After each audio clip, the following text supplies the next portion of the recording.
అంటే దాస్యం అనే కాడి కింద మనల్ని పెట్టినప్పుడు ఈ ఫ్రీడమ్ ఫైటర్స్ అందరూ కూడా మనల్ని ఏం చేశారంటే పోరాడి ప్రాణ త్యాగాలు చేసి విడుదలనిచ్చి స్వాతంత్ర్యాన్ని మనకి ఇచ్చి వెళ్ళారు. అయితే బ్రిటిష్ వాళ్ళు క్రీడ విరగడైపోయింది. కానీ ఇంకా మన దేశంలో ఏమండి కరువు, స్వార్థం, కొల్లు కుట్రలు, మతం, కుళ్ళు ఇవన్నీ కూడా మనుషులను అణగదొక్కేసి ఇంకా దారిద్ర్యంలోనే ఉండిపోయారు. బానిసత్వం కిందే ఇంకా ఉన్నారు.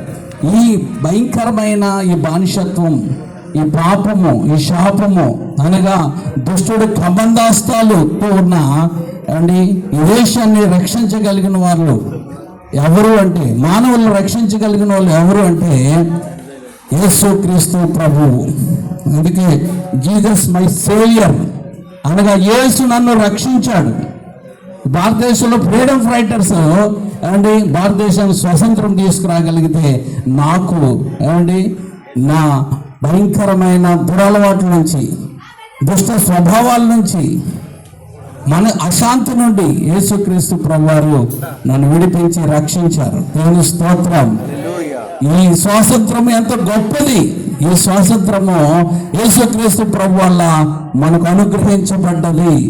ఆయనే మనలను స్వతంత్రులుగా చేసి ఉన్నాడు. అందుకే ఎందరైతే యేసుక్రీస్తుని సొంత రక్షకుడిగా అంగీకరిస్తారో వారందరికీ దేవుని పిల్లలు అవడానికి ఆయన అధికారం అనుగ్రహించాడు. హల్లెలూయా.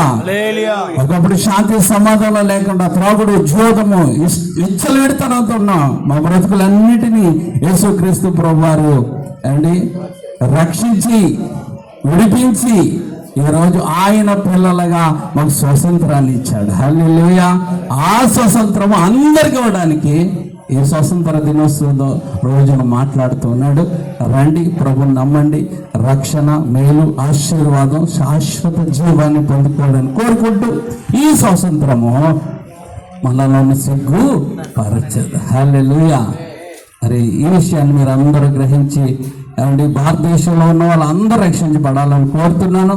అండి క్రైస్తవులు దేశం కొరకు ప్రార్థన చేస్తారు, అంత మాత్రం కాదు. అవసరమైతే పాకిస్తాన్ యుద్ధానికి కాలు దూతుంది, అవసరమైతే యుద్ధానికి కూడా సిద్ధమే. దేవుని స్తోత్రం. అవసరం అవుతుంది. హల్లెలూయా. దేవుడి మాటలు దీవించింది.